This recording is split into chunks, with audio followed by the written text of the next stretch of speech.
I have a couple of, lots and lots of beautiful, wonderful memories of my time at IIT. Of course, the academics are excellent, but what makes everything is the hostel life and your friends and students around you, and you learn so much from them, not just about academia, but about other stuff. So, for example, I was in Hostel 3, and a small group of my friends were good swimmers, and they used to go every day or 2 or 3 times a week to the lake near Hostel 3. And I was not a swimmer, but I joined me too. So why don't we just come into the lake and we'll teach you swimming? And I said, no, I'll drown. And they said, don't worry about it. We'll just take care of it. We'll take care of you. Don't worry. We'll push you up. And so I just jumped in with them into the deep end of the lake there, and they kind of pushed me up, and I was flailing around, and I drank a lot of water. And but after 2 or 3 times I did that, I learned swimming, which was a great lesson to try different things and to be adventurous and to learn from others around you. So things like that that was a wonderful memory. For me, another great memory was, during my time there, this was 72 to 77, Mood Indigo was started then. It did not exist before then. A small group of people at IIT started it. And I vividly remember being exposed, in-depth exposure to Indian classical music during Mood Indigo. I remember seeing Pandit Hariprasad Chaurasya at night at the Convocation Hall for several hours, and I just was amazed at the talent and how extraordinary it was. It just drew me in immediately. I remember a second night seeing Pandit Shivkumar Sharma on the Santoor. Again, it was just amazing. So you get exposure to these types of things. We had all kinds of interesting activities. Things I was involved in. I was involved in. We used to play carom in the mess lounge at the hostel, and then of course we had. I'm sure it exists to this day. We had the inter-hostel Gali competitions from yelling on the roof. We used to go to hiking. We used to do quite a lot of hiking outside of a small group of us go hiking outside of IIT. And the Gymkhana was there at the time as well, and so some of us would go to the Gymkhana from time to time. So I was involved in all of those things. I was never a very good athlete or anything like that, but I enjoyed playing different things and trying different things. So mostly I remember things like table tennis and carom and cricket in the hostel.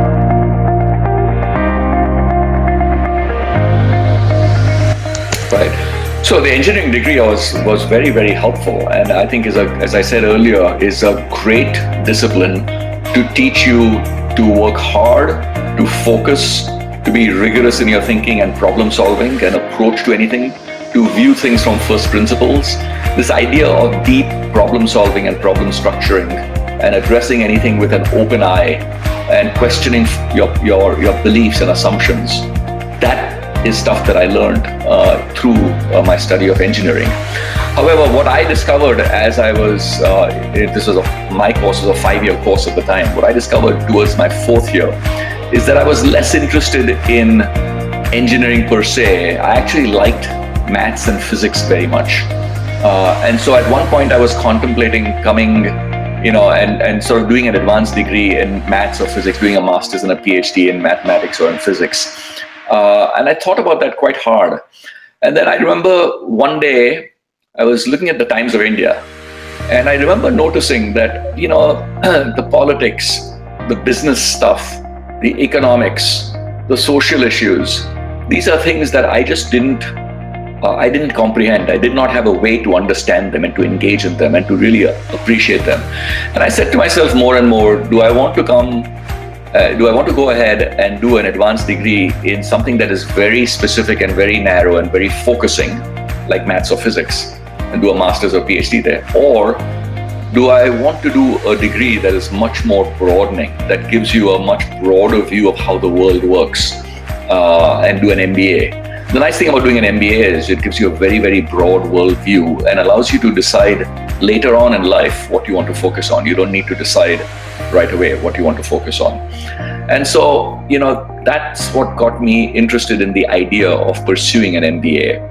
And I thought the idea of coming to the US was appealing at the time because, this is 1977. The world was much not as connected as it is today. I had never left India. I spent all my life in India, really on the west coast of India, Mumbai, Gujarat, etc. So the idea of leaving India and coming to a completely different country was also a very interesting kind of learning adventure. And so those days you could apply directly for an MBA. You did not need work experience. These days you do need work experience for an MBA. But I applied directly for an MBA to 4 or 5 schools in the US, and I got into the University of Michigan, Ann Arbor, which is obviously a very, very good school. It's a top 10 business school in the US. And I came directly, I remember in August, after graduating in June or July, I came directly in August to do my MBA in the US. And I'm very glad I made the decision to continue with advanced studies with an MBA, not with engineering or not with maths or physics. Not to say that that's a bad choice for anyone. It's a perfectly good choice for you, but it's all a matter of what you want to do. And in my case, I felt like a broadening degree like an MBA would be better than a more super specializing degree.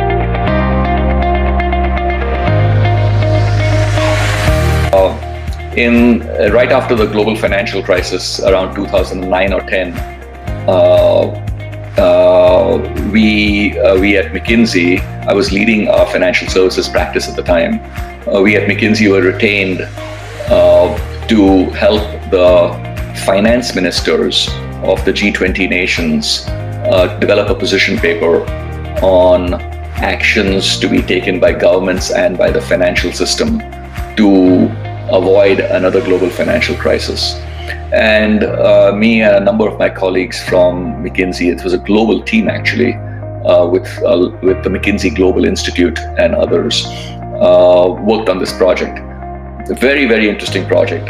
Lots of interesting interactions with finance ministers and the people in Federal Reserve and so forth. And we came up with a very interesting position paper that was quite the thoughtful analysis about the various issues with the financial system and what needs to be done and how to address some of the things going forward and to prevent a recurrence. So that's an example of something that could be very, very interesting.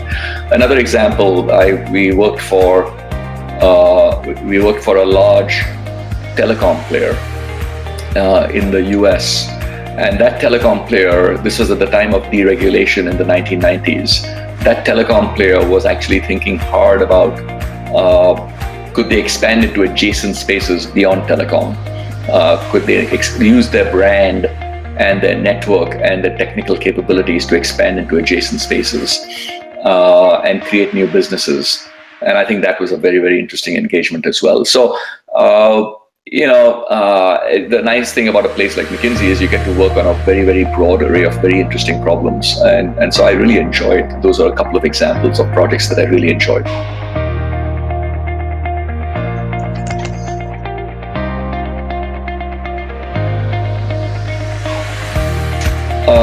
So McKinsey obviously is a leading management consulting firm. It's in over 100 countries, I think it's a great firm. It's one of the reasons why I decided to stay with McKinsey for as long as I stayed. When I joined the firm, I thought I would be there for maybe 3 years, maybe 5 years. I never imagined I would be there for 35 years. But 3 years turned to 10 and 10 years turned to 30, and I was having a great time, and I never really felt the urge to explore anything else and to leave, which is why I stayed there. You work on, first I love the variety of the work there, because you're working on you're working on a broad range of clients, you're working on a broad range of problems, and you're working with incredibly talented people. You're working at the senior most levels of industry with the CEO and the C-suite. So by definition, your clients are incredibly smart and interesting people. And also within McKinsey, you're working with the best and the brightest. McKinsey prides itself on really hiring people who are really motivated and driven and super bright and so on. And so you're always working with people who are really interesting and smart and intelligent and exciting.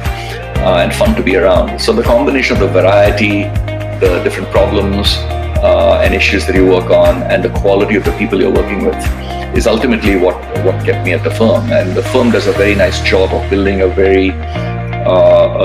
culture where there's a lot of, it's easy to dissent around your view on a particular problem or situation. Whether you're the senior partner, or whether you're a junior associate working on a problem, you're expected to speak up and state your point of view as to why you believe the client should do X or should do Y or should do Z, etc. So those are things that appeal to me very much at the firm.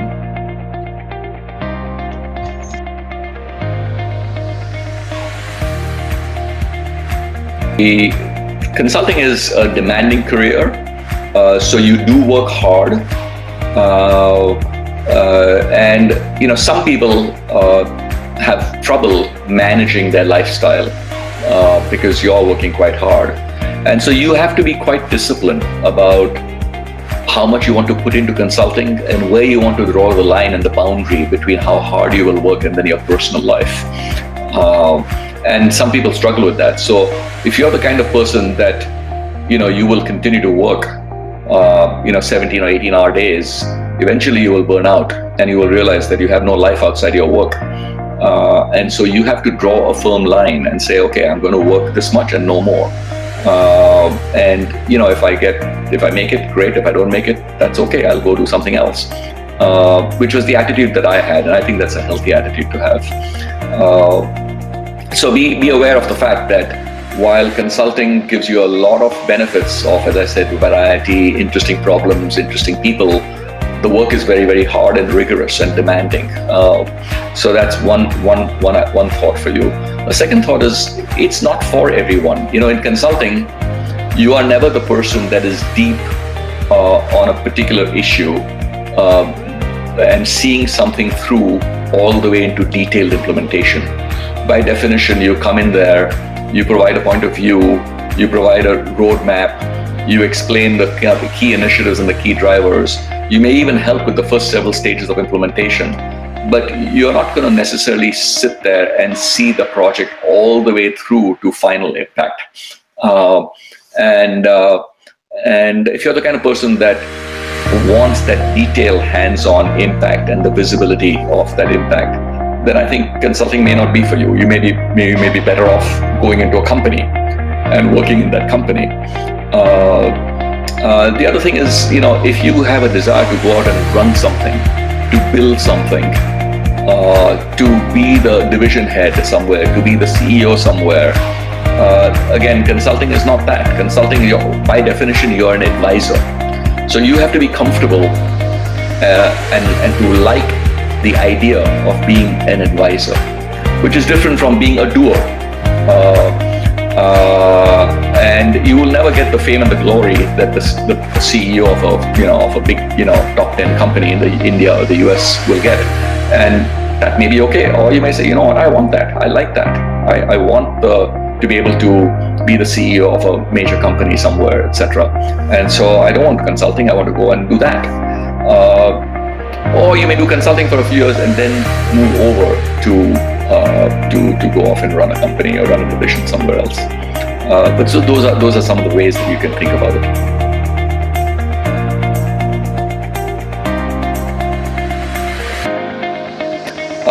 So the two companies you're referring to are both public companies, where I am on the board of those companies, or I was on the board of those companies. And let me start with Royal Bank of Canada, and then I'll talk about Card Connect. Royal Bank of Canada, the ticker symbol is RY, is a wonderful, well-run bank. They are the largest bank in Canada. They are a top 10 global financial institution by market capitalization, roughly $200 billion Canadian market capitalization. This was before the coronavirus crisis, so it may be a little bit south of that now. So a major institution. They have a large capital markets and investment banking business. They have a large retail and consumer financial services business. They have a large payments and treasury business. They have a large wealth management and asset management franchise. They do business in Canada, in the US, and in Europe, out of the UK. And they were my client at McKinsey for many years, in the last several years before I retired from McKinsey. And I was invited at some point after I retired from McKinsey to join the board. And so since 2015, the last 5 years or so, I've been on the board of RBC, Royal Bank of Canada. And I, as a board member, I also work on two of the committees. I'm on the risk management committee and on the governance committee, and I'm the chair of the risk management committee at RBC. So again, it's been a great experience to be a board member of a top 10 global financial institution. Card Connect is a very different kind of a story. Card Connect is a small, what they call a fintech, a financial technology company. It's a technology-based payments processor. So when you think about Visa, MasterCard, American Express at a merchant and you swipe that card or you plug in the card in a reader, all of the back-end processing that goes on and the network connectivity and the information flows and the settlement that happens is what a merchant processor does. Card Connect is a company like that. I was invited to join the board because the company was going through a transition from being a private company to being a public company. Public company means listed on the stock market. And so I joined the board. This was in 2016, I think.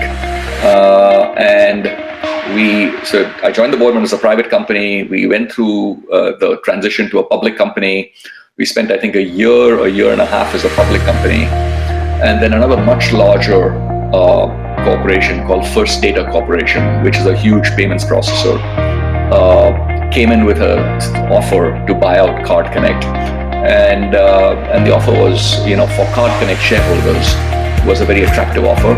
And so I was on the board then, and we negotiated to sell Card Connect to First Data. And so we sold the company to First Data. So I was on that board for maybe a year and a half or 2 years, but it was short. But it was a very enjoyable experience because I saw it as a private company owned by a PE firm, private equity firm. Then I saw it as a public company, and then I saw it as part of the transition into a strategic buyer like First Data. So those are my two public board experiences in the US and in Canada.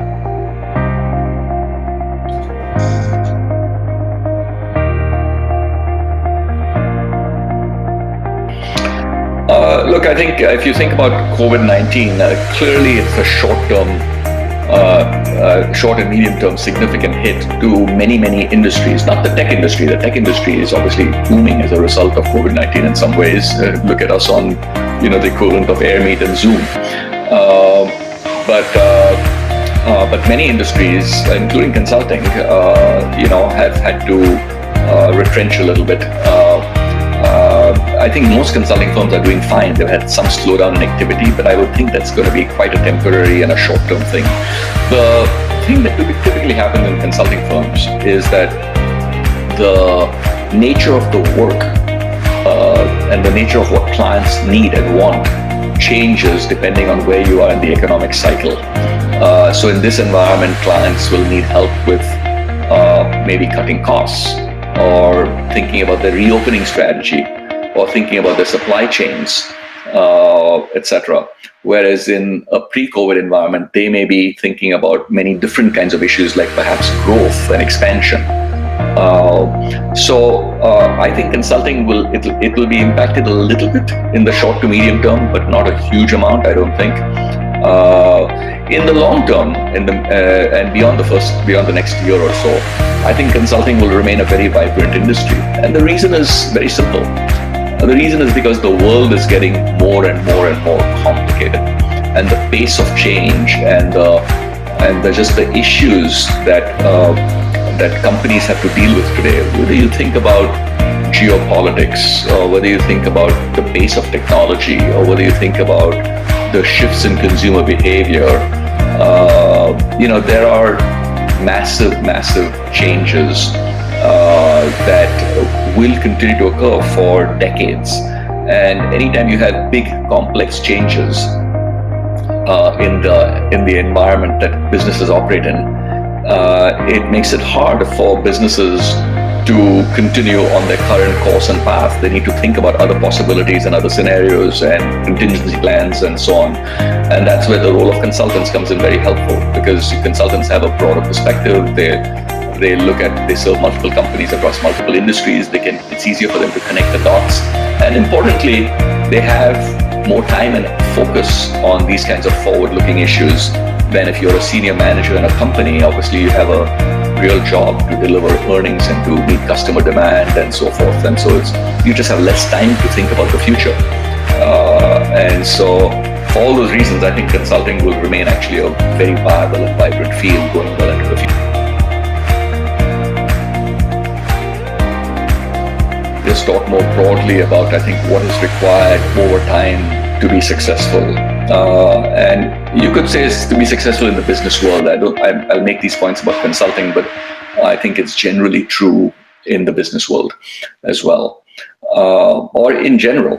I think the first and foremost is as something I was mentioning earlier, which is problem solving. The ability to look at any situation, any complicated problem, and to step back and think about it deeply from multiple angles,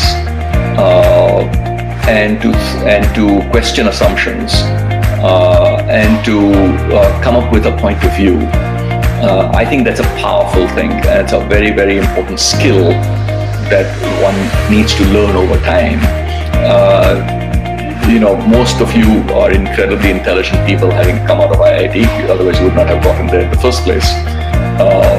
But to hone that intelligence and to use it in very diverse situations that you will encounter, where problems don't fall neatly into specific categories, and your ability to use first principles problem solving to come up with a point of view is actually very, very, very important. Very important no matter what you end up doing. It's certainly very important in consulting.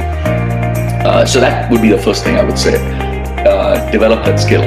Problems in the real world don't fall neatly into buckets. This is not a math problem or a physics problem or a marketing problem or a sales problem or an operations problem or a technology problem. Problems in the real world tend to be problems. They tend to be general problems that cut across multiple dimensions, right? And so you need to think about them in an integrated, holistic way and come up with an integrated, holistic solution, including, by the way, if you're a senior person in a company, how do you get the people in that company or division to align behind the new path that you want to go down, which is a very, very complicated thing because it involves changing the behavior of lots and lots and lots of people who are used to doing things a particular way. So that's I would say is the first thing, is problem solving. The second is, I would say, some level of drive, energy, focus, hard work, diligence, conscientiousness, commitment, all those words. The ability to go deep on something, to work hard at something, to diligently and conscientiously pursue something, and to be resilient about it, to bounce back from setbacks, to recover from mistakes, to continue on that path that you're working on.